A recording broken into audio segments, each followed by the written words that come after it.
Muy buenas, en este vídeo vamos a ver un ejemplo de problema de calorimetría. Calorimetría es básicamente el estudio o el análisis de cómo evoluciona un sistema hacia el equilibrio térmico. El equilibrio térmico, no olvidemos que es el momento en el cual todo el sistema se encuentra a la misma temperatura. Y recalco, misma temperatura, no tiene que estar en la misma fase, pero sí en la misma temperatura.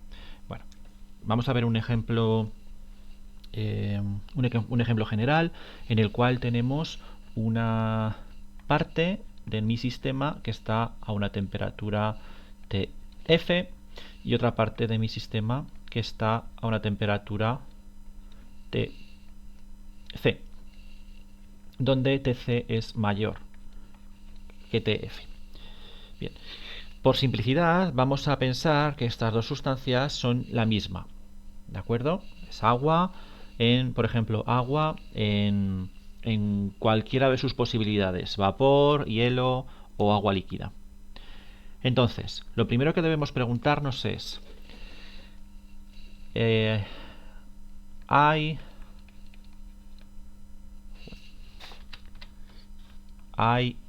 una temperatura de cambio de fase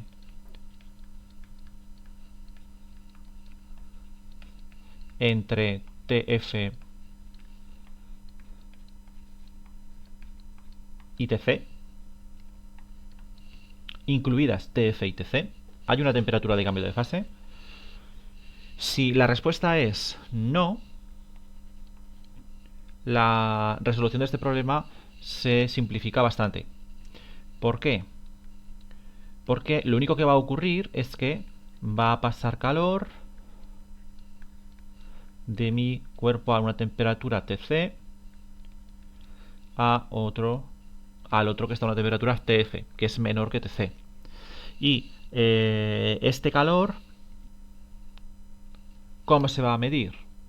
Bueno, lo que va a pasar al final es que tendremos un sistema que está compuesto por estos dos subsistemas y que estará a una temperatura de equilibrio. Si este tiene una masa mf, este una masa mc, aquí tendremos la suma de las dos, mf más mc, a una temperatura de equilibrio. ¿Cómo resolvemos este calor? ¿Cómo sabemos cuánto es este calor y cuál es la temperatura de equilibrio que alcanzan? Bueno, pues tenemos que aplicar la conservación de la energía a este proceso. Todo el calor que emite esta masa mc lo recibe esta masa mf. ¿Eso cómo lo plasmamos? Como calor absorbido más calor cedido igual a 0. En este caso particular, absorbe calor la masa mf.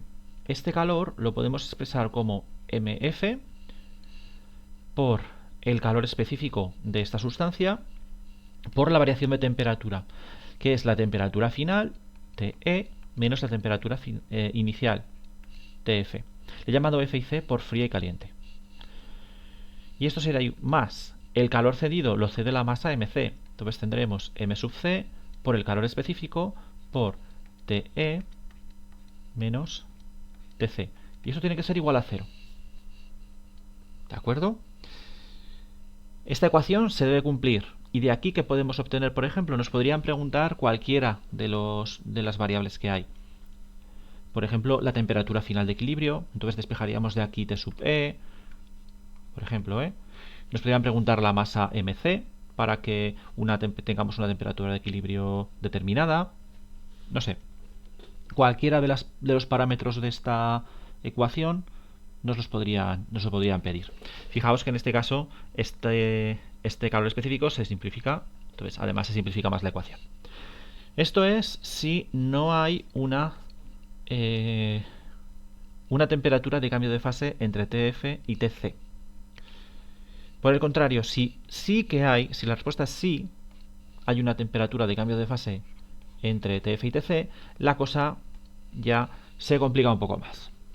Entonces, ¿cómo se ataca un problema de este tipo?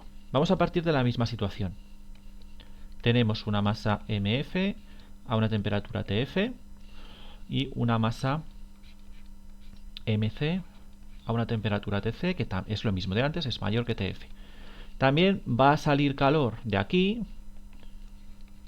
Este será el calor cedido y va a entrar aquí. Este será el calor absorbido. Se va a cumplir igualmente que el calor absorbido más el calor cedido es igual a 0. Esto también se va a cumplir aquí abajo. Yo lo voy a poner aquí al lado. Calor absorbido más calor cedido igual a 0. Pero ¿qué ocurre? Que si por aquí hay una temperatura de cambio de fase, por en medio o TF o TC son temperaturas de cambio de fase, entonces a priori no sabemos cuál va a ser la situación de equilibrio final. Entonces, ¿cuál es una de las formas habituales de tratar de resolver este tipo de ejercicio? Imaginemos que tenemos la temperatura de cambio de fase por aquí. La vamos a llamar T directamente, ¿vale? Temperatura del cambio de fase. Entonces, y ahora imaginad que esto de aquí está en una fase, claro. Si aquí está la temperatura de cambio de fase, esto está en una fase y esto está en otra. Por ejemplo, hielo y agua líquida. Entonces, se hace una suposición. Se supone que el estado de equilibrio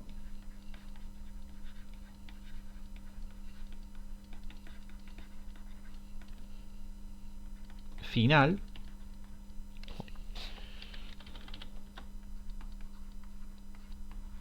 es a T, a la temperatura del cambio de fase, y líquido, por ejemplo. Podría suponer sólido, pero bueno. O sea, hay que hacer una suposición la que nosotros queramos, y una de las habituales es esta. Suponer que el estado de equilibrio es a una temperatura del cambio de fase y uno de los dos estados posibles, o líquido o sólido, si es esa temperatura, o bien líquido o vapor, si es a la temperatura del cambio de fase entre líquido y vapor.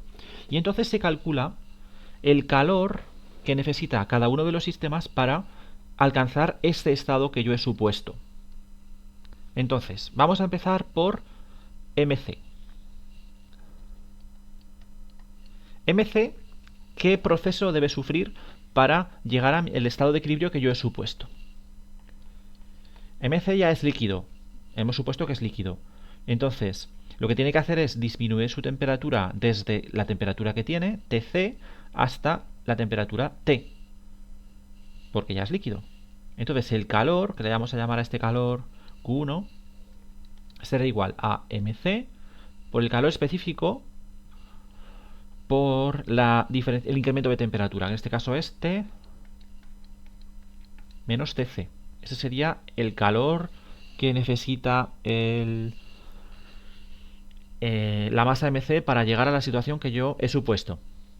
Y la masa MF, ¿qué necesita? Esto suponemos que, por ejemplo, es hielo. Entonces, lo primero que tiene que hacer es aumentar su temperatura desde esta temperatura TF hasta la temperatura que yo he supuesto, la del cambio de fase. Así que tendremos un calor que llamamos Q2, que será MF, C', porque ahora es diferente, esto es hielo y esto es agua, y el calor específico es diferente. Temperatura final, que es la menos temperatura fría. Y después, una vez que el hielo haya llegado a 0 grados, bueno, aquí lo estoy haciendo más genérico, pero supongamos que esto es 0 grados, tiene que cambiar de fase. Así que habrá otro calor, que será Q3 igual a MF por el calor latente del cambio de fase. Vamos a llamarle, bueno, L mismo, da igual. ¿Vale? Así que, resumiendo, la masa caliente necesita Q1 para llegar a este estado de equilibrio. La masa fría necesita absorber Q1 más Q2 para llegar a este estado de equilibrio. Entonces, ¿qué vamos a hacer? Vamos a comparar estos calores. Si Q1 es mayor que Q2 más Q3, esto implica que la temperatura final es mayor que T, mayor que la temperatura del cambio de fase. ¿Esto por qué es? Si yo necesito Q2 más Q3 para llegar a esta situación de equilibrio a temperatura del cambio de fase y Q1, que es el calor que me puede proporcionar la masa caliente, es mayor, me sobrará calor para aumentar la temperatura del sistema. Usaré esto para derretir el hielo y lo que me sobre para aumentar la temperatura. ¿Vale? Puede ocurrir también que Q1 sea menor que Q2. En este caso, fijaos, ya Q3 ya ni lo tengo en cuenta. En este caso, la temperatura final es menor que T. El calor que me proporciona Q1 no me llega ni siquiera para subir la temperatura de TF hasta T, de la masa MF. Es menor que ese calor que yo necesitaría. ¿Vale? Puede ocurrir otra cosa, que Q1 sea mayor que Q2 y a la vez sea menor que Q2 más Q3. ¿Qué ocurriría entonces? Con Q1 puedo subir la temperatura de MF hasta T, me da para esto porque es mayor, pero es menor que la suma de estos dos calores, así que puedo subir la temperatura de MF hasta T, pero no puedo derretirlo completamente. Entonces, en este caso, la temperatura final será T y habrá mezcla. Habrá parte que será estado sólido, por ejemplo, y aparte que será en estado líquido. Y bueno, puede ocurrir que se cumpla exactamente lo que yo he supuesto, que Q1 sea igual a Q2 más Q3. En ese caso, la temperatura final será T y será todo líquido, que es precisamente lo que he supuesto.